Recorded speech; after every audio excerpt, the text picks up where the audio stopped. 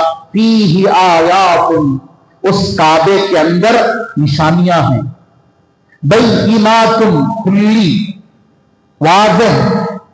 مقام ابراہیم، ان میں سے ایک مقام ابراہیم ہے، مقام ابراہیم موجود ہے وہاں.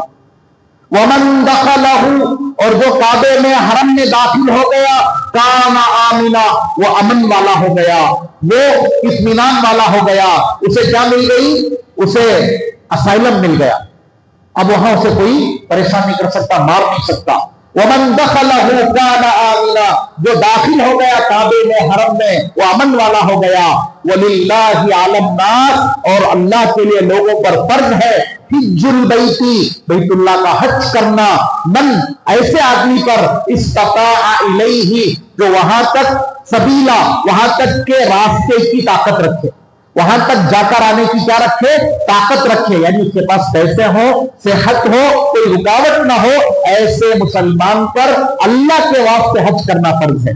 ومن کفر، اور جس سے حج نہیں کیا، مالدار ہو کر بھی، صحت مند ہو کر بھی، کوئی رکاوٹ نہ ہو کر بھی، حج کیے بغیر اگر وہ رہ گیا، فإن اللہ غنی عن العالمین، بس یقیناً اللہ تعالیٰ بے نیاز ہے دنیا والوں سے.